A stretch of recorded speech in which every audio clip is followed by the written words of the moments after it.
जैसे कि आपने लास्ट वीडियो देखा होगा, तो उसके आगे से हम जो है थोड़ा सा शुरू करते हैं। अभी मुझे जो है यहाँ पर समय मिल चुका था, तो मुझे लगा आपके साथ साझा करना चाहिए। आदमी के भीतर प्रेम भरा हुआ है। स्पेस चाहिए, जगह चाहिए जहाँ वह प्रकट हो जाए, और हम भरे हुए हैं अपने मैं से। यहाँ पर वही अहंकार वाले मैं की बात हो रही है। हर आदमी चिल्लाए चला जा रहा है मैं, और स्मरण रखें, जब तक आपकी आत्मा चिल्लाती है मैं, तब तक आप मिट्टी पत्थर से भरे हुए कुएं हैं। आपके कुएं में प्रेम के झरने नहीं फूटेंगे, नहीं फूट सकते हैं। मैंने सुना है एक बहुत पुराना वृक्ष था। ये अगर जो आपने काफ़ी पूरा सही से सुन लिया, उसके बाद आप समझेंगे कि जो प्रेम है वो क्या चीज़ है। एक बार सुनिए, मैंने जो है पहले से पढ़ रखा है, मैं आपको दोबारा से सुनाने की कोशिश करता हूँ। अभी आकाश में सम्राट की तरह उसके हाथ फैले हुए थे। एक बहुत पुराना वृक्ष था। आकाश में सम्राट की तरह उसके हाथ फैले हुए थे। उस पर फूल आते थे तो दूर दूर से पक्षी सुगंध लेने आते थे। उस पर फल लगते थे तो तितलियां उड़ती। उसकी छाया, उसके फैले हाथ, हवाओं में उसका वह खड़ा रूप आकाश में बड़ा सुंदर था। एक छोटा बच्चा उसकी छाया में रोज खेलने आता था, और उस बड़े वृक्ष को उस छोटे बच्चे से प्रेम हो गया। बड़ों को छोटों से प्रेम हो सकता है, अगर बड़ों को पता न हो कि हम बड़े हैं। बड़ों को छोटों से प्रेम हो सकता है, अगर बड़ों को पता न हो कि हम बड़े हैं। वृक्ष को कोई पता नहीं था कि मैं बड़ा हूँ।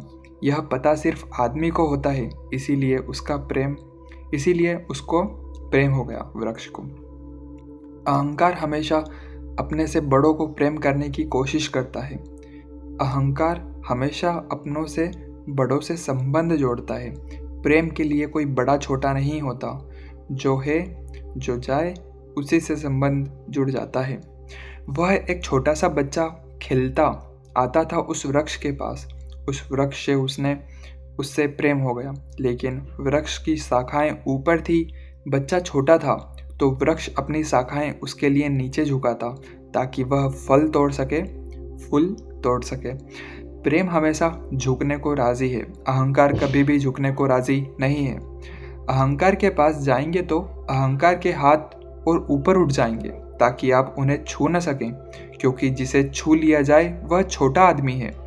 जिसे न छुआ जा सके, दूर सिंहासन पर दिल्ली में हो, वह आदमी बड़ा आदमी है। वह वृक्ष की शाखाएं नीचे झुक आती जब वह बच्चा खेलता हुआ आता, और जब बच्चा उसके फूल तोड़ लेता तो वह वृक्ष बहुत खुश होता। उसके प्राण आनंद से भर जाते। प्रेम जब भी कुछ दे पाता है तब खुश हो जाता है। अहंकार जब भी कुछ ले पाता है तभी खुश होता है। फिर वह बच्चा बड़ा होने लगा। वह कभी उसकी छाया में सोता, कभी उसके फल खाता, कभी उसके फूलों का ताज बनाकर पहनता और जंगल का सम्राट हो जाता। प्रेम के फूल जिसके पास भी बरसते हैं वही सम्राट हो जाता है। प्रेम के फूल जिसके पास भी बरसते हैं वही सम्राट हो जाता है, और जहाँ भी अहंकार घिरता है वहीं सब अंधकार हो जाता है। आदमी दीन और दरिद्र हो जाता है। वह लड़का फूलों का ताज पहनता और नाचता, और वृक्ष बहुत खुश होता। उसके प्राण आनंद से भर जाते, हवाएं सनसनाती और वह गीत गाता। फिर लड़का और बड़ा हुआ, वह वृक्ष के ऊपर भी चढ़ने लगा, उसकी शाखाओं से झूलने भी लगा। वह उसकी शाखाओं पर विश्राम भी करता, और वृक्ष बहुत आनंदित होता। प्रेम आनंदित होता है जब प्रेम किसी के लिए छाया बन जाता है। प्रेम आनंदित होता है जब प्रेम किसी के लिए छाया बन जाता है। अहंकार आनंदित होता है जब किसी की छाया छीन लेता है। लेकिन लड़का बड़ा होता चला गया, दिन बढ़ते चले गए। जब लड़का बड़ा हो गया तो उसे और दूसरे काम भी दुनिया में आ गए। महत्वाकांक्षाएं आ गई। उसे परीक्षाएं पास करनी थी, उसे मित्रों को जीतना था।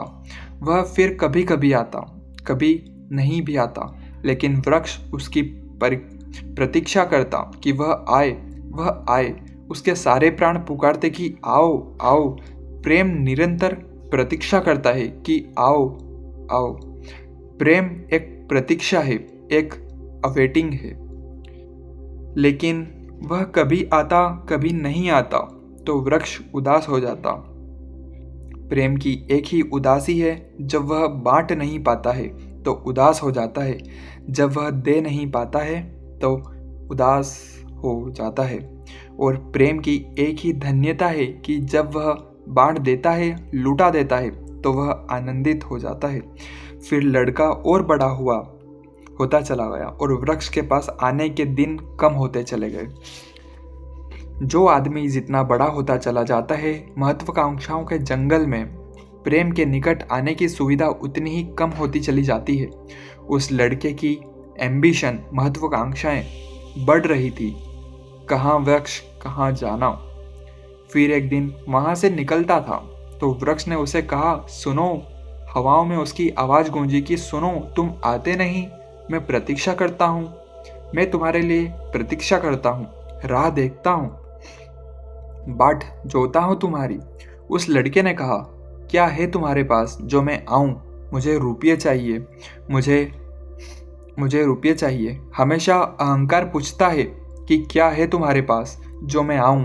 अहंकार मांगता है कि कुछ हो तो मैं आऊँ, न कुछ हो तो आने की कोई ज़रूरत नहीं। अहंकार एक प्रयोजन है, एक परपंच है। प्रयोजन पूरा हुआ तो ही मैं आऊँगा, अगर कोई प्रयोजन न हो तो आने की ज़रूरत क्या है। और प्रेम निष्प्रयोजन है, प्रेम का कोई प्रयोजन नहीं। प्रेम अपने में ही अपना प्रयोजन है, वह बिल्कुल पर्पसलेस है। वृक्ष तो चौंक गया। उसने कहा कि तुम तभी आओगे जब मैं कुछ तुम्हें दे सकूं। मैं तुम्हें सब दे सकता हूं, क्योंकि प्रेम कुछ भी रोकना नहीं चाहता। जो रोक ले वह प्रेम नहीं है। अहंकार रोकता है, प्रेम तो बेशर्त दे देता है। लेकिन रुपये मेरे पास नहीं है, ये रुपये तो सिर्फ आदमी की इजाद है। वृक्षों ने यह बीमारी नहीं पाली है। उस वृक्ष ने कहा, इसीलिए तो हम इतने आनंदित होते हैं, इतने फूल खिलते हैं, इतने फल लगते हैं, इतनी बड़ी छाया होती है हमारी।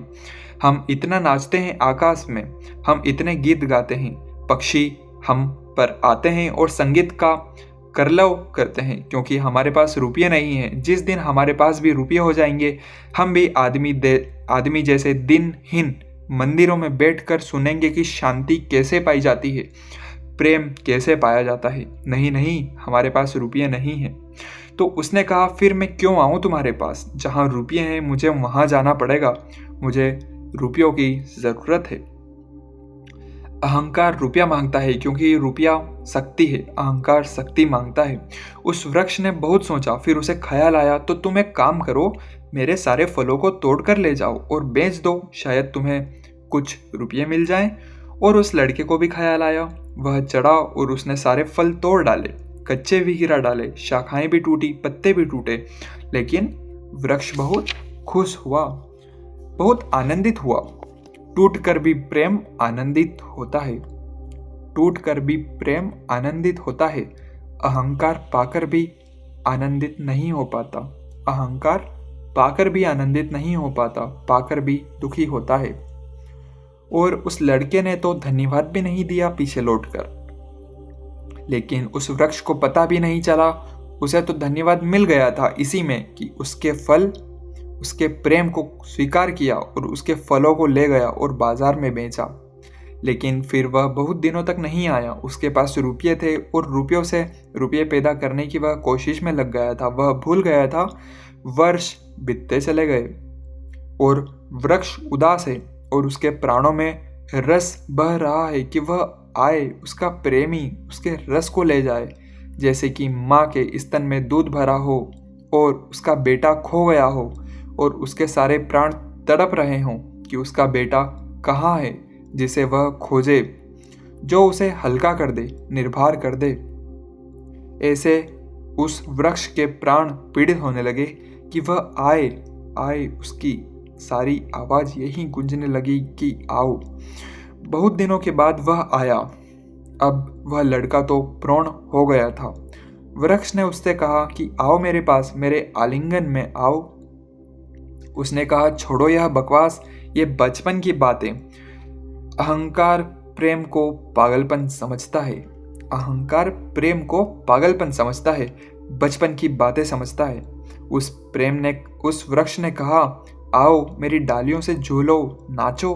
उसने कहा, छोड़ो ये फिजूल की बातें, मुझे एक मकान बनाना है, मकान दे सकते हो तुम? वृक्ष ने कहा, मकान? हम तो बिना मकान के ही रहते हैं। मकान में तो सिर्फ आदमी रहता है। दुनिया में और कोई मकान में नहीं रहता, सिर्फ आदमी रहता है। सो देखते हो आदमी की हालत, मकान में रहने वाले आदमी की हालत क्या है? उसके मकान जितने बड़े होते हैं, आदमी उतना छोटा होता चला जाता है। हम तो बिना मकान के रहते हैं, लेकिन एक बात हो सकती है कि तुम मेरी शाखाओं को काट कर ले जाओ तो शायद तुम मकान बना पाओ। और वह प्रोण कुल्हाड़ी लेकर आ गया और उसने उस वृक्ष की शाखाएं काट डाली। वृक्ष एक ठूंठ रह गया, नंगा, लेकिन वृक्ष बहुत आनंदित था। प्रेम सदा आनंदित है।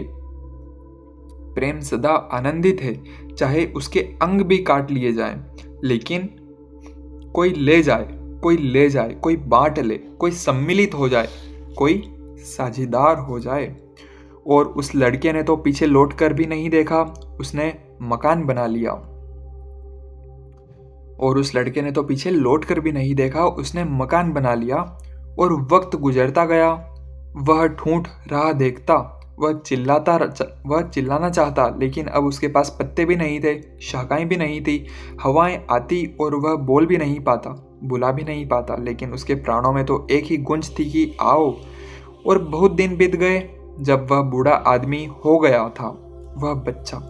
और बहुत दिन बीत गए जब वह बूढ़ा आदमी हो गया था, वह बच्चा। वह निकल रहा था पास से, वृक्ष के पास आकर खड़ा हो गया। तो उस वृक्ष ने पूछा, क्या कर सकता हूँ और मैं तुम्हारे लिए? तुम बहुत दिनों बाद आए। उसने कहा, तुम क्या कर सकोगे? मुझे दूर देश जाना है, धन कमाने के लिए मुझे एक नाव की ज़रूरत है। तो उसने कहा, तुम मुझे और काट लो, मेरी इस पिंड से नाव बन जाएगी और मैं बहुत धन्य होऊंगा कि तुम्हारी नाव बन सकूं और तुम्हें दूर देश ले जा सकूं। लेकिन तुम जल्दी लौट आना और सकुशल लौट आना, मैं तुम्हारी प्रतीक्षा करूंगा। और उसने आरे से उस वृक्ष को काट डाला। तब वह एक छोटा सा ठूंठ रह गया था और वह दूर यात्रा पर निकल गया।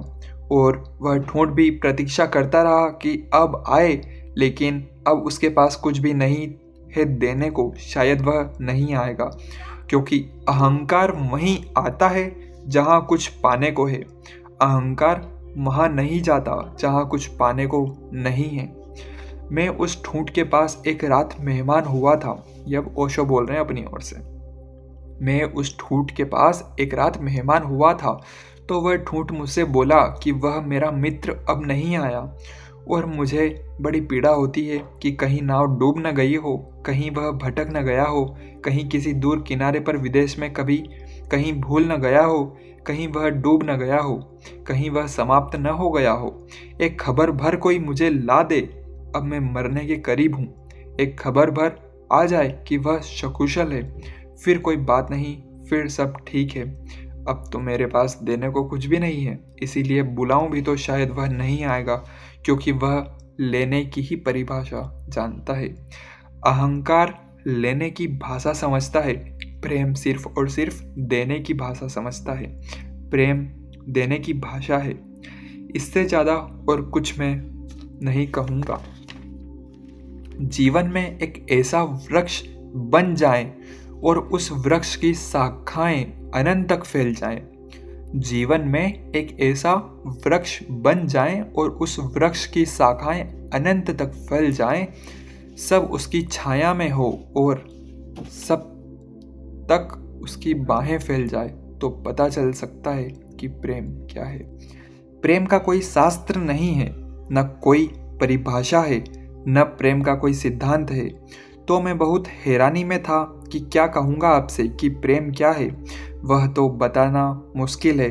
आकर बैठ सकता हूँ, अगर मेरी आँखों में दिखाई पड़ जाए तो दिखाई पड़ सकता है, अगर मेरे हाथों में दिखाई पड़ जाए तो दिखाई पड़ सकता है। मैं कह सकता हूँ यह यह है प्रेम।